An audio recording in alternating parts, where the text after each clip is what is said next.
আহ, সত্যি এই যে মিডিয়া থেকে যা শুনতে পেয়েছি গতকাল, এবং কিছু ছাত্রছাত্রীরাও ফোন করেছে রাত্রিবেলায়, যে ত্রিপুরা মধ্যশিক্ষা পর্ষদের যিনি প্রেসিডেন্ট, উনি 3 দিন আগে যা বয়ানটা দিয়েছেন, বলেছেন যে বাংলা এবং রোমান হরফে ককবরক বিষয়টা লেখা যাবে, এবং যে বিষয়টাতে নিয়ে বহু আলোচনা চলছিল এটা প্রায় সমাধানের দিকে চলে গেছে।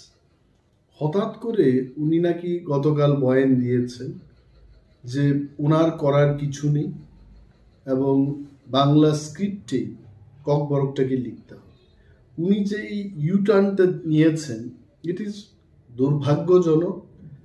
এবং আমি মনে করি পার্সোনালি, আগেও বলেছি, যেটা আমাদের রাজ্যের আইন শৃঙ্খলার অবনতির একটা কারণ হয়ে দাঁড়াতে পারে। ককবরক বিষয়টা আজকে থেকে 17-18 বছর আগে যেভাবে চলছিল, বাংলা এবং রোমান হরফে এটা লেখা হতো, হঠাৎ করে এইবার রোমান হরফে লেখা যাবে না, এই বিষয়টা কিন্তু এটা এখানেই থেমে থাকবে না।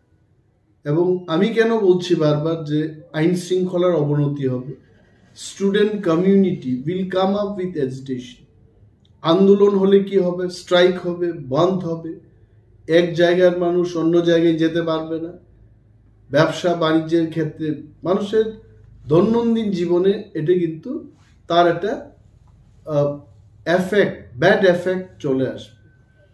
তো আমি as a leader of opposition এখনো বলছি যে এই বিষয়টাকে মাননীয় মুখ্যমন্ত্রী, যিনি ওই দপ্তরেরও মন্ত্রী, ওনাকে দেখা উচিত।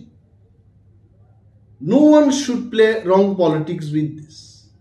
কারণ দিনের শেষে আমি বলছি একটা কথা, যে কিছু একটা যদি হয় ত্রিপুরাজ্যে, the first man who will be blamed is CM doctor Manik Shah. কে কাকে কি সাজেশন দিয়েছে, কার সাজেশনে এটা হচ্ছে, বোর্ড প্রেসিডেন্ট 3 দিন আগে যেটা বলেছে যে ককবরকটাকে রোমান হরফেও লেখা যাবে, বাংলায়ও লেখা যাবে, এই লোকটা হুট করে 3 দিনের পর এই ধরনের বয়ান নিয়ে আসবেন। I am sure something is being played behind the curtain, কিছু একটা চলছে। কিন্তু আন্দোলনের পরিণতি এবং আইন শৃঙ্খলার অবনতির কারণ, এই দায়ভারটা কার কার ঘাড়ে চাপবে, এটা তার জন্য কিন্তু সরকার এবং মাননীয় মুখ্যমন্ত্রী দায়ী থাকবে। আমার মনে হয়, it is my suggestion to the government, my humble suggestion. আমি গভর্নমেন্টকে, আমি সেই ব্যক্তি নয় যে গভর্নমেন্টকে সঠিক বা সাংঘাতিক কিছু পরামর্শ দিতে পারবো, কিন্তু আমার মনে হচ্ছে যে মাননীয় মুখ্যমন্ত্রী এই বিষয়টাকে গুরুত্ব দিয়ে দেখে যেভাবে আগে চলতো ওইভাবেই করলে পরে কিন্তু ভালো হবে। প্রথম ব্যাপার হচ্ছে যেটা আপনি জিজ্ঞেস করেছেন, যে আমাদের এখানে কোনো ইনফ্রাস্ট্রাকচার নেই। এই ব্যাপারে কিন্তু আমি আগেও বলেছি, 17 বছর ধরে রোমান স্ক্রিপ্টে যারা লিখছে তাদের পেপার কারেকশন হচ্ছে। তাহলে ওই টিচাররা কোথা থেকে আসলো তখন? এই 17 বছরের যে ধারাবাহিকতা, এটাই প্রমাণ করছে যে আমাদের কাছে ইনফ্রাস্ট্রাকচার রয়েছে। এবং ত্রিপুরায় এমন কোনো টিচার নেই, আমি দায়িত্ব নিয়ে বলছি, ত্রিপুরায় যারা পড়াশোনা করছে টিবিএসসি থেকে, ক্লাস 1 থেকে ABCD পড়ানো হয়ে থাকে, রোমান স্ক্রিপ্ট কেন জানবে না? 1 নম্বর। 2 নম্বর, এই যে CBSCর লেটারের অপেক্ষায় আছেন এবং সেই কারণেই TBSC সিদ্ধান্ত নিতে পারছে না, উনি এটাই তো বলেছেন। My question to the board president is TBSC running on the instruction of CBSE? TBSC is a state subject, এটা রাজ্য সরকার কর্তৃক নিয়ন্ত্রিত। এবং যদিও শিক্ষার ব্যাপারটা, এটা not only state matter, not only central গভর্নমেন্টের ম্যাটার, এটা কনকারেন্ট লিস্ট, অর্থাৎ রাজ্য সরকার এবং কেন্দ্রীয় সরকার শিক্ষানীতি তৈরি করে থাকে।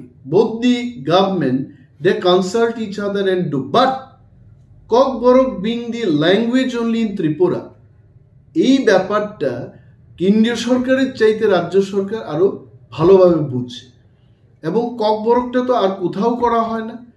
টিবিএসসির স্বতন্ত্রতা এবং তার সিদ্ধান্ত নেওয়ার ক্ষমতা রয়েছে বলেই 17 বছর 18 বছর ধরে এই ককবরক সাবজেক্টটা বাংলা এবং রোমান স্ক্রিপ্টে লিখে আসছে ছাত্রছাত্রীরা।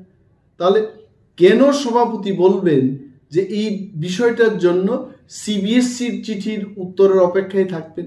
It is absolutely baseless. আমি আবারও বলছি যে মাননীয় মুখ্যমন্ত্রী, যিনি দপ্তরের ভারপ্রাপ্ত মন্ত্রী, আজকে রাজ্যে যদি আন্দোলন হয় এটাকে নিয়ে, জনজীবন হেস্তনেস্ত হতে পারে আমি বলছি। আর যদি হয়, if anything goes wrong in this state, who will be responsible for this? CM এবং যারাই ওনাকে সাজেশন দিচ্ছে, I don't know, everything was all right 3 days before. সম্পূর্ণ people started welcoming, appreciating the government, appreciating the honourable CM। হঠাৎ করে এই জায়গায় আবার ওনারা চলে যাবেন, এটা কিন্তু দেখার ব্যাপার আছে। My appeal, my humble suggestion to the government is, আগের যে প্রথা ছিল সেই প্রথাটিতে চালু থাকুক, এটাই আমার বক্তব্য থাকে।